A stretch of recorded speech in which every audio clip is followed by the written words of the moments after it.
महाराष्ट्र के exit poll में ज्यादातर महायुति की जीत का अनुमान है, लेकिन कुछ अनुमान कांटे की टक्कर भी दिखा रहे हैं। ऐसे में दोनों खेमों में सरकार बनाने की कवायद तेज हो गई है। कल बीजेपी के नेतृत्व वाली महायुति ने बैठक की और आज महाविकास आघाड़ी की बैठक हुई। दोनों तरफ के नेता बहुमत के दावे कर रहे हैं। दोनों महागठबंधनों में मुख्यमंत्री पद की चर्चा भी चल रही है। आज पुणे में एनसीपी नेता अजित पवार के समर्थकों ने उन्हें अगला मुख्यमंत्री बताते हुए पोस्टर लगा दिए। बाद में ये पोस्टर हटा लिए गए। परिणामों के बाद गठबंधन से दलों के इधर उधर होने की चर्चा भी गर्म है। इस बीच बहुजन विकास आघाड़ी के प्रमुख प्रकाश आंबेडकर ने ये कहा है कि नतीजे आने के बाद वो उसी गठबंधन का साथ देंगे जो सरकार बनाएगा।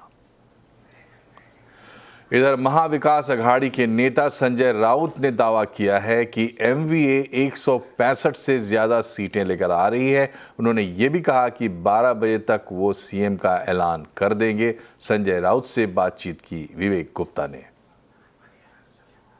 सीनियर नेता और सांसद संजय राउत जी हमारे साथ हैं, उनसे बात करते हैं। सर, कितने कॉन्फिडेंट है सर आप लोग? हमें तो पूरा बहुमत मिलेगा और हम हमारे पूरे विधायकों की परेड कर दिखाएंगे हमारे पास कितने लोग हैं, तो हम जीत रहे हैं। सर, एग्जिट पोल कुछ लोग आप लोगों को फेवर कर रहे हैं, बहुत सारे एग्जिट पोल महायुति को फेवर है, इसके बारे में एग्जिट पोल का वो ज़्यादा आप ध्यान मत दीजिए, गंभीरता से मत लीजिए। लोकसभा में मोदी जी को 400 सीट दी थी ये पोल वाले ने, हरियाणा कांग्रेस को दे रहे थे। लोकसभा में हमको 10 सीटें भी नहीं मिलेंगी बोल रहे थे। हम 32-31 सीटें जीत गए। तो कल पता चलेगा ना 12 बजे।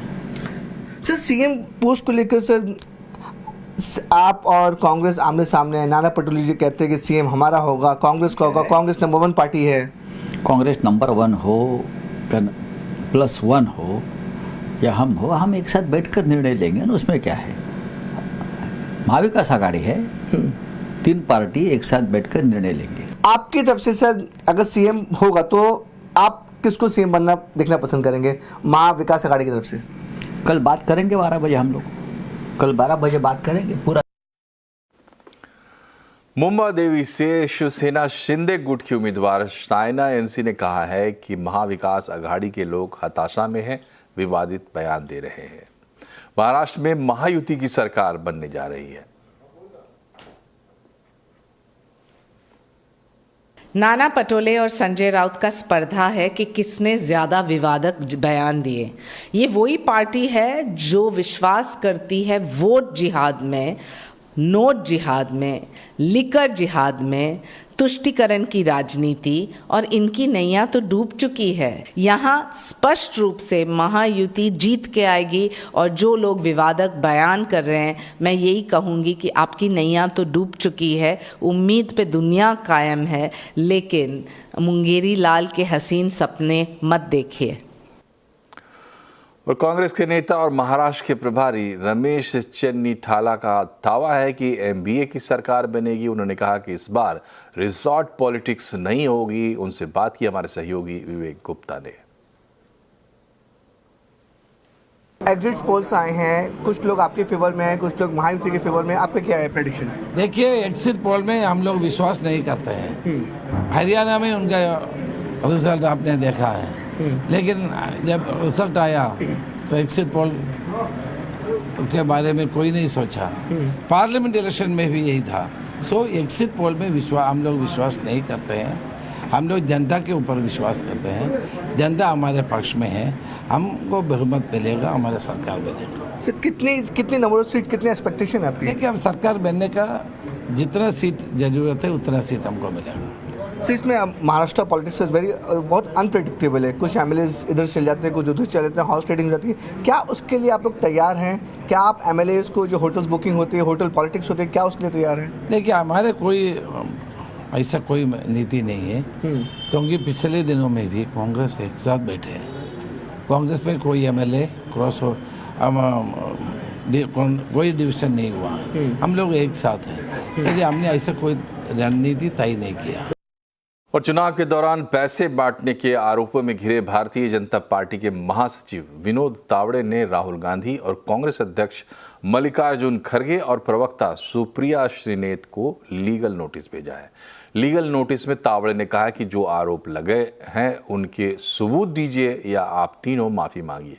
ऐसा ना करने पर 100 करोड़ रुपए के मानहानि का दावा भी किया जाएगा। तावड़े ने अपने नोटिस में कहा है कि झूठे आरोपों के जरिए छवि खराब करने की कोशिश की गई है। आम आदमी पार्टी ने आज से रेवड़ी पर चर्चा अभियान की शुरुआत की है। दिल्ली में होने वाले विधानसभा चुनाव को ध्यान में रखते हुए दिल्ली के पूर्व मुख्यमंत्री अरविंद केजरीवाल ने अभियान की शुरुआत की और बताया कि इसके अंतर्गत दिल्ली में 65,000 मीटिंग की जाएगी और सरकार की 6 मुफ्त की रेवड़ियों वाला पर्चा बांटे जाएंगे। उन्होंने कहा कि भाजपा की 20 राज्यों में सत्ता है और एक भी राज्य में ये मुफ्त रेवड़ियां नहीं देती है क्योंकि उनका इरादा ही नहीं है। केवल आप ही जानती है कि ये सुविधाएं कैसे दी जाती है। पहली रेवड़ी है दिल्ली में फ्री बिजली और नो पावर कट, 24 घंटे बिजली और फ्री बिजली। ये पहली रेवड़ी है। अब याद करो दिन हमारे से पहले जब दिल्ली में कांग्रेस की सरकार थी, शीला दीक्षित जी की सरकार थी, उन दिनों में 8 से 10 घंटे के पावर कट रोज लगते थे। हमने आके दिल्ली में 24 घंटे बिजली की। अब दिल्ली में पावर कट नहीं लगते।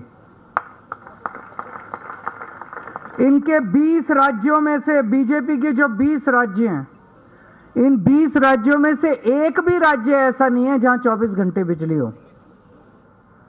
गुजरात में 30 साल से इनकी सरकार है, फिर भी वहां पावर कट लगते हैं। 30 साल में भी ये 24 घंटे बिजली नहीं दे पाए वहां।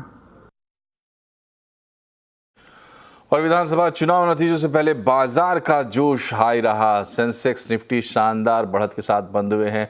सेंसेक्स 1961 पॉइंट चढ़ा, निफ्टी 557 पॉइंट की बढ़त के साथ बंद हुआ। मिड कैप स्मॉल कैप शेयरों में खरीदारी रही। बीएससी के सभी सेक्टर इंडेक्स बढ़त पर बंद हुए हैं।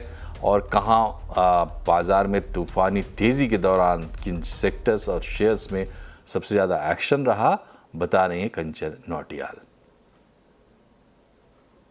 तो वीकेंड की जो शुरुआत है वो एक अच्छे नोट पे हुई है क्योंकि जो हफ्ते का आखिरी कारोबारी दिन है वहां पे एक अच्छी खासी हमें तेजी देखने को मिली है। सबसे पहले बात कर लेते हैं निफ्टी गेनर की, जहां पे सबसे पहला नाम आता है एसबीआई का, जहां पे हमें 5% का अपसाइड देखने को मिला है। टाइटन 4% की बढ़त के साथ बंद हुआ है। इनफैक्ट बजाज फाइनेंस में भी 3.5% की तेजी देखने को मिली है।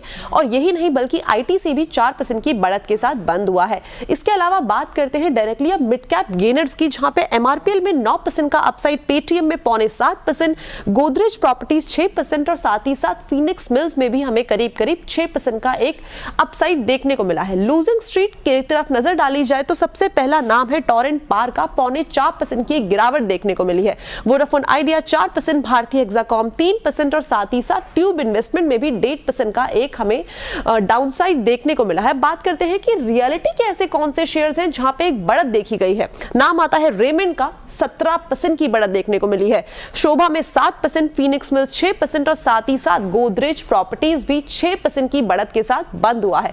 यानी कि ओवरऑल हफ्ता जो है, आज का जो कारोबारी दिन है, एक पॉजिटिव नोट के साथ बंद हुआ है। और सोमवार से संसद का शीतकालीन सत्र शुरू हो रहा है। सरकार शीतकालीन सत्र में 5 नए बिल पेश कर सकती है। इस सत्र में शिपिंग सेक्टर पर ज़्यादा फोकस हो सकता है। डिटेल्स के साथ ब्यूरो चीफ लक्ष्मण रॉय जुड़ गए हैं। बताइए लक्ष्मण जी। बिल्कुल, दरअसल इस सत्र के लिए 5 नए बिल होंगे जिसको पेश किया जाएगा और पारित कराने की सरकार कोशिश करेगी, जो कि औपचारिक तौर पर बिजनेस लिस्ट में शामिल कर लिया गया है। और सबसे महत्वपूर्ण बात यह है कि इस 5 बिल में से 3 बिल जो है वो शिपिंग सेक्टर के लिए है। तो ये सत्र शिपिंग सेक्टर के लिए काफ़ी महत्वपूर्ण होने वाला है, क्योंकि इस सत्र में आपको कोस्टल शिपिंग बिल पेश किया जाएगा, इंडियन पोर्ट्स बिल पेश किया जाएगा, मर्चेंट शिपिंग बिल पेश किया जाएगा। ये तीनों बिल जो हैं वो पूरे शिपिंग सेक्टर के लिए अलग अलग आयाम को एक नए ऊंचाई तक पहुंचाने के मकसद से किया गया है। मिसाल के तौर पर कोस्टल शिपिंग बिल में कई सारी शर्तें आसान की गई हैं कि भारतीय फ्लैग वाले जो शिप हैं उनको लाइसेंस की ज़रूरत नहीं होगी। स्टैंडर्ड यहाँ के अंतर्राष्ट्रीय मानकों के हिसाब से किया जाएगा, क्योंकि विदेश के जो शिप हैं वो आसानी से आ जा सके, उनका टर्न अराउंड टाइम को कम किया जाए, कोस्टल शिपिंग को बढ़ावा दिया जाएगा। इसी तरीके से इंडियन पोर्ट्स बिल में पोर्ट्स की क्षमता बढ़ाई जाएगी, पोर्ट्स में जो गहराई होती है उसको बढ़ाया जाएगा। इसी तरीके से आप देखें तो मर्चेंट शिपिंग बिल में शिपिंग सेक्टर में मर्चेंट को कैसे बढ़ावा दिया जाए, ये एक फोकस रहेगा। तो अलग अलग क्षेत्र जो शिपिंग सेक्टर के होते हैं उसको बढ़ावा देने के लिए तीनों बिल लाया जाएगा। यहाँ पे बताना जरूरी है कि सरकार ने पहले ही एक मैरीटाइम इंडिया विजन 2030 लॉन्च किया हुआ है। इसके तहत शिपिंग सेक्टर की क्षमता भारत में बढ़ाया जाना है, इसी के तहत ये सारे कदम उठाए जा रहे हैं। शिपिंग सेक्टर से अगर हटकर बात करें तो बैंकिंग अमेंडमेंट बिल इस सत्र में पेश किया जाएगा। इसके अलावा वक्फ बोर्ड अमेंडमेंट बिल लाया जाएगा। वक्फ बोर्ड अमेंडमेंट बिल पहले ही पेश किया जा चुका है, बैंकिंग अमेंडमेंट बिल पहले ही पेश किया जा चुका है, अब उसको पारित कराने के लिए लाया जाएगा। तो ये सत्र हंगामेदार तो होगा, लेकिन सरकार की कोशिश होगी कि इन बिल को पारित करा लिया जाए हंगामे के बीच, क्योंकि ये कई मोर्चे पे काफ़ी अहमियत रखते हैं। देश में ड्रोन मैन्युफैक्चरिंग बढ़ाने के लिए सरकार इंसेंटिव स्कीम ला रही है। सरकार इसके लिए करीब 1000 करोड़ रुपए की स्कीम ला सकती है। स्कीम की डिटेल्स बता रहे हैं रोहन सिंह। जी, ये एक नई इंसेंटिव स्कीम तैयार हो रही है ड्रोन इकोसिस्टम के लिए, लेकिन इस बार जो फोकस है वो ड्रोन बनाने पर नहीं होगा बल्कि ड्रोन कंपोनेंट्स की मैन्युफैक्चरिंग पे होगा। ये 120 करोड़ की जो स्कीम थी ड्रोन PLI, उसकी जगह लेगी। अभी उस पर काम चल रहा है। जो नागरिक विमान मंत्रालय है वो इसके लिए स्टेक होल्डर कंसल्टेशन उसने शुरू कर दिया है। और एक जो खास बात होने जा रही है इसमें कि एक डेडिकेटेड R&D फंड इसके अंदर बनाया जाएगा, जिसका फ़ायदा जो तमाम ड्रोन से जुड़ी कंपनियाँ हैं वो उठा पाएंगी। इसके अलावा सॉफ्टवेयर, ड्रोन से जुड़े जो सॉफ्टवेयर होते हैं उनको भी इंसेंटिवाइज किया जाएगा, इसका भी प्रावधान रखा गया है। जो सरकार का अपना असेसमेंट है कि जो अभी ड्रोन बन रहे हैं भारत में उसमें लगभग 75% कंपोनेंट जो हैं उसके लिए हम इंपोर्ट पर अभी भी डिपेंडेंट रहते हैं, और खासतौर पे चाइना जैसे देशों से ये इंपोर्ट होते हैं, जो कि स्ट्रैटेजिकली भी हमारे लिए सही नहीं है। तो इस बार जो फोकस होगा वो ये होगा कि किस तरीके से जो कंपोनेंट हैं वो भारत में बनाए जा सकें, और साथ ही ड्रोन मैन्युफैक्चरिंग में सरकार जो लोकलाइजेशन की शर्त है उसको और ज़्यादा जो है मुश्किल बना सकती है। तो इन चीज़ों पर काम हो रहा है। फिलहाल अगले 2 से 3 महीने के अंदर ये प्रस्ताव तैयार हो जाएगा और फाइनेंस मिनिस्टर को इसे भेजने की तैयारी की जा रही है। रूस यूक्रेन जंग बढ़ने के हालात बन रहे हैं। यूक्रेन को जवाब देते हुए कल रूस ने यूक्रेन के मिलिट्री ठिकाने पर हाइपरसोनिक बैलिस्टिक मिसाइल से हमला किया। इसके बाद रूस के राष्ट्रपति व्लादिमीर पुतिन ने पश्चिमी देशों को चेतावनी भी दी। पुतिन ने कहा कि मॉस्को यूक्रेन की मदद करने वाले किसी भी देश के सैन्य ठिकानों पर हमला कर सकता है। पुतिन ने कहा कि पश्चिमी हमले के जवाब में रूस ने नई इंटरमीडिएट रेंज बैलिस्टिक मिसाइल की टेस्टिंग भी की है। On November the 19th, 6 ATACMS missiles manufactured in the US were used, and on the 21st, a combined attack using Storm Shadow manufactured in the UK and missiles manufactured in the US were used to attack missile targets in the Bryansk and Kursk regions of the Russian Federation. It is not Russia, but the United States who have destroyed the system of international security, and they are trying to preserve their hegemony and stoking a global conflict.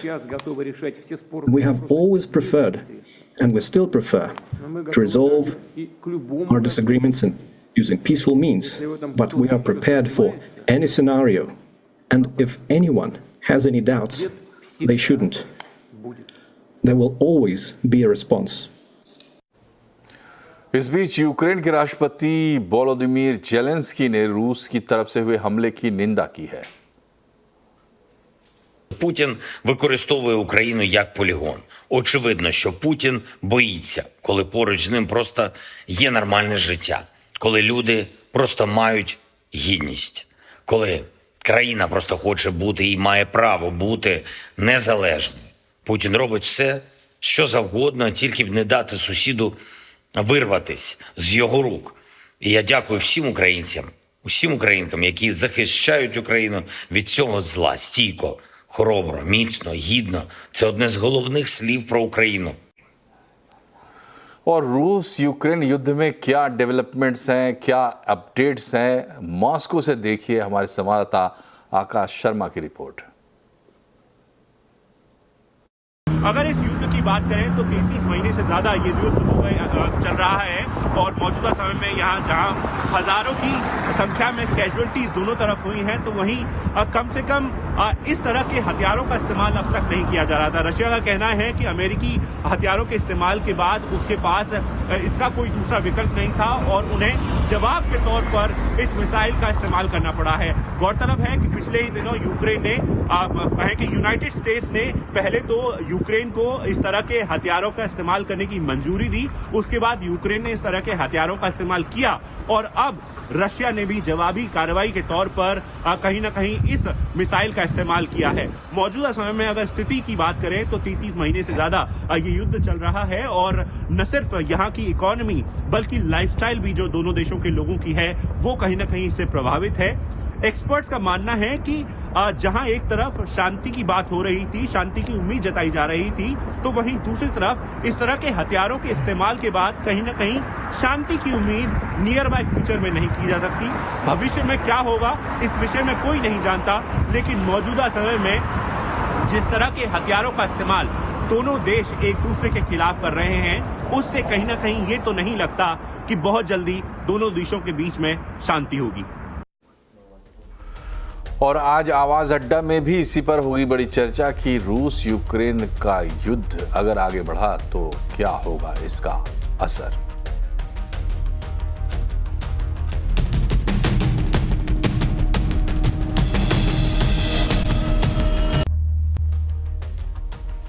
Break के बाद एक बार फिर से आपका स्वागत है। फिलहाल दिल्ली और एनसीआर में कंस्ट्रक्शन का काम बंद रहेगा और स्कूल भी सोमवार तक बंद ही रहेंगे। दिल्ली एनसीआर में प्रदूषण मामले में ग्रैफ 4 हटाने पर अब सुप्रीम कोर्ट सोमवार को सुनवाई करेगा। खबर की पूरी डिटेल बता रहे हैं असीम मंचंदा। दिल्ली एनसीआर के अंदर AQI 450 के पार पहुंच गया था। इसको देखते हुए ग्रैफ 4 लागू कर दिया था। सुप्रीम कोर्ट ने भी निर्देश दिए थे कि अगर AQI 450 के नीचे भी पहुंच जाए, लेकिन जब तक हम आदेश ना दे यह लागू रहना चाहिए। आज जब सुप्रीम कोर्ट में इस मामले की सुनवाई हुई तो कोर्ट ने दिल्ली सरकार को फटकार लगाई। सुप्रीम कोर्ट ने कहा हमें लगता है ग्रैफ नियमों का पालन नहीं हो रहा है। जो डीजल वाले ट्रक हैं उनकी एंट्री दिल्ली के अंदर अभी भी हो रही है। दिल्ली के में एंट्री के करीबन 113 पॉइंट है, लेकिन उसमें से सिर्फ 13 पॉइंट्स के ऊपर ही सीसीटीवी लगे हुए हैं और जो नियमों का पालन है वो नहीं हो रहा है। सुप्रीम कोर्ट ने इसके लिए 13 कोर्ट कमिश्नर भी अपॉइंट कर दिए। ये युवा वकील हैं जो शनिवार इतवार को इन 13 पॉइंट्स पर जाकर के निगरानी करेंगे और देखेंगे कि वहां पर नियमों का पालन हो रहा है या नहीं हो रहा है और सोमवार तक सुप्रीम कोर्ट को अपनी रिपोर्ट देंगे। दूसरी तरफ पराली जलाने के मामले में सुप्रीम कोर्ट ने कहा कि राज्यों को इसके ऊपर जिम्मेदारी लेनी चाहिए। पराली जलाने के मामले में सुप्रीम कोर्ट जनवरी में इसकी सुनवाई करेगा, लेकिन ग्रैफ हटाने में मामले में सुप्रीम कोर्ट सोमवार को सुनवाई करेगा। यानी सोमवार तक दिल्ली एनसीआर के अंदर कंस्ट्रक्शन बंद रहेगा और जो स्कूल है उनकी भी छुट्टियां सोमवार तक जारी रहेंगी और सुप्रीम कोर्ट अब इस मामले की सुनवाई सोमवार को करेगा। दिल्ली में प्रदूषण की वजह से जहां एक तरफ बाहर से कम लोग आ रहे हैं, वहीं दिल्ली से बाहर जाने वाले लोगों की संख्या बढ़ रही है। जहरीली हवा और धुंध की चादर ने दिल्ली के आकर्षण को फीका कर दिया है। विजिबिलिटी बहुत कम हो गई है हर चीज की, ट्रैवलिंग में बहुत दिक्कत होती है। एक्चुअली मेरा फ्लाइट 3 दिन बाद था, लेकिन ये पोल्यूशन देके कट कर देके अब कल ही है मेरा फ्लाइट। फोटो खिंचाने आ गए तो ऐसा लग रहा है फोटो क्लियर नहीं आ रहा है इंडिया गेट के यहाँ से।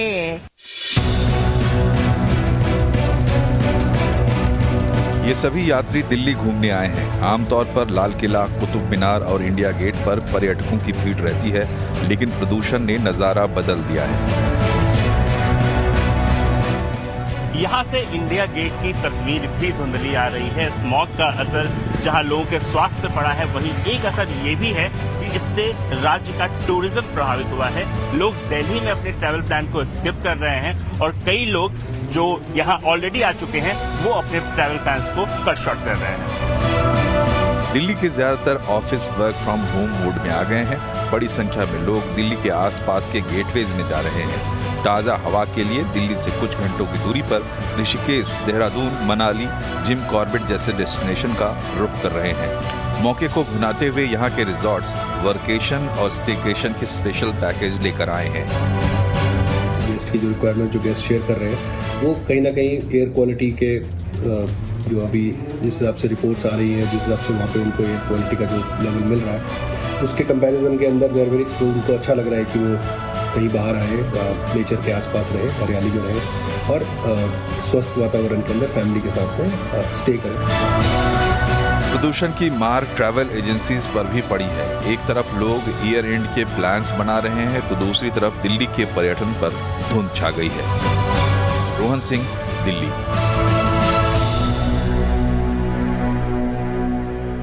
दिल्ली में जहां एयर क्वालिटी अभी भी बहुत खराब है, एक दंपत्ति ने अनोखी मिसाल पेश की है। बिना किसी एयर प्यूरिफायर के अपने घर की हवा को शुद्ध किया और साथ ही साथ एक हरा भरा आशियाना भी बनाया।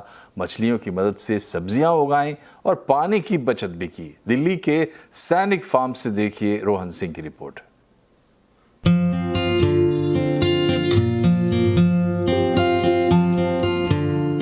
दिल्ली में इस वक्त बाहर का एयर क्वालिटी इंडेक्स 400 के पार है, लेकिन दिल्ली के बीचों बीच सैनिक फार्म के जिस घर में मैं हूँ यहाँ की एयर क्वालिटी इंडेक्स 5 से 10 के बीच है। और सबसे खास बात ये सब पॉसिबल हो सका है बिना किसी एयर प्यूरिफायर के, बिना किसी ऊर्जा की खपत के। ये सब कैसे हो सका है? एक अमेजिंग कपल है हमारे पास यहाँ पे जिन्होंने ये सब करके दिखाया है, पीटर सर और नीनो मैम। सर, कैसे बनाया है आपने? हमने यहाँ एक 6 फुट चौड़ा 8 फुट लंबा पैनल बनाया है। उसमें हमने खस तो आजकल मिलती नहीं है तो वुड शेविंग्स डाले हैं और एक पंप है यहाँ जो उसके ऊपर पानी सारा टाइम फेंकता है। अब ये एक ही जगह है जो हमारे सारे घर के अंदर हवा आती है, ये इसके अंदर से हवा खींचता है।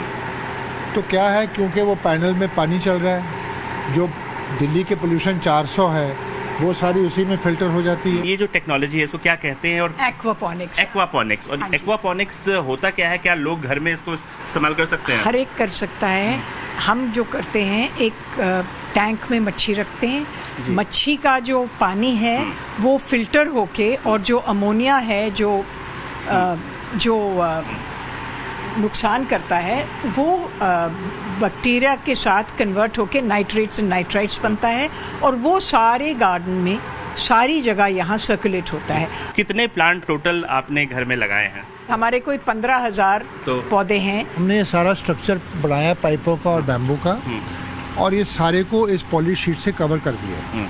ये यूवी रेजिस्टेंट है, लाइट आती है अंदर मगर बाहर की हवा अंदर बिल्कुल नहीं आती। और इस पूरे जो एक्वापॉनिक सिस्टम है उसका जो सोर्स है पानी का या फीड का या जो उनके लिए खाद बनती है वो सब इस फिश टैंक में हमें दिख रहा है। इसको डेवलप करने का क्या तरीका है? इसका क्या है जी, ये टैंक है 5 फुट गहरा और 5 फुट और 5 फुट का।